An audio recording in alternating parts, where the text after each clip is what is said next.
Gutunga imodoka nziza kandi ihenze ni kimwe mu bintu vy'amabiranga abakire buri mwaka. Kugeza ubu inganda zitandukanye zigenda zikora ubushakashatsi zikora imodoka zigiye zimeze neza zihenze. Abakire nabo baguma mu mahiganwa yo kugura iyo miduga imeze neza ihenze. Kuri uno munsi twabateguriye imodoka 10 zimeze neza kandi nziza zakozwe muri uno mwaka kandi zihenze. Bana nacu muri kiganiro baje gusobanukirwa vyose. Je umva kuri micro ni Alexis Live and Falan. Kora subscribe, share and comment.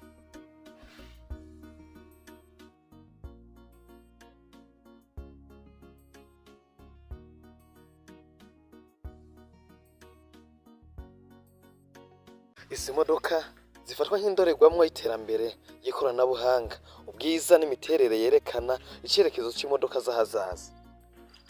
Ku mwanya wa 10 tuhasanga imodoka iri mu bwoko bwa Mercedes Benz C-Class. Iyi modoka ni ikimenyetso c'ubukire n'ubuhanga, ifite imbere itatse neza hamwe n'ikoranabuhanga ritangaje mu buryo bwo kuruhuka no gutwara. Ku mwanya w'9 tuza kuhasanga imodoka iri mu bwoko bwa MC-Lane Altia. Iyi ni hybrid supercar, ifite isura yorohereza umuyaga kandi ikubiyemo ikoranabuhanga rihambaye mu bwiza no mu mbaraga. Ku mwanya w'8 tuhasanga imodoka iri mu bwoko bwa Aston Martin DBC Superleggera. Ifite igishushanyo cyiza gisa n'imodoka z'ibihe bya kera, ariko ifite moteri ikomeye ya vitesse 12 ituma iba ikirangirire mu modoka z'abakire. Ku mwanya w'7 tuhasanga imodoka iri mu bwoko bwa Porsche Taycan Turbo C. Iyi modoka ya electronique itanga imbaraga zikomeye kandi ifite isura yo mu bihe bizaza. Ikundwa cyane n'abashaka ikoranabuhanga rigezweho. Ku mwanya wa 6 tuhasanga imodoka mu bwoko bwa Pagani Huayra Roadster BC.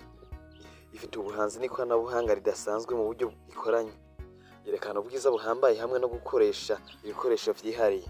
Naho ku mwanya wa 5 tuhasanga imodoka iri mu bwoko bwa Koenigsegg Jesko Absoli. Iyi ni imodoka yihuta cyane ku isi, ifite imiterere yorohereza umuyaga ndetse n'ikoranabuhanga ryo mu rwego rwo hejuru.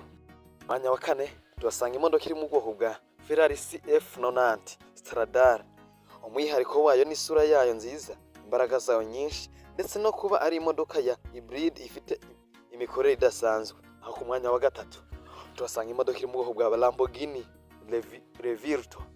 Iyi modoka y'ikoranabuhanga rigezweho ry'imbaraga z'imikorere ya hybrid, ifite imiterere myiza cyane hamwe n'amajwi yihariye ya moteri yayo. Naho ku mwanya wa 2 tuhasanga imodoka mu bwoko bwa Bugatti Chiron Super Sport. Ifite umuvuduko n'imiterere idasanzwe, ikoranywe ubuhanga mu gusangira ibyishimo abaguzi bayo n'abakunda imodoka z'ubwiza. Ku mwanya wa 1 tuhasanga imodoka mu bwoko bwa Rolls-Royce Sport Tyre. Imodoka ifatwa nk'igihangano cy'ubuhanzi, ifite umwihariko mu buryo y'imitako ndetse n'imiterere yayo. Igiciro cyayo kigera ku madolari miliyoni 28 z'amadolari y'amanyamerika. Ni imwe mu zihenze ku isi. Ubwo yari urutonde rw'imodoka 10 nziza cyane ku isi mu mwaka wa 2024 zishingiye ku bwiza, ikoranabuhanga ndetse n'imiterere idasanzwe. Mu kiganiro mwari kumwe nanje Alexis Live and Falan. Kora subscribe, share and comment.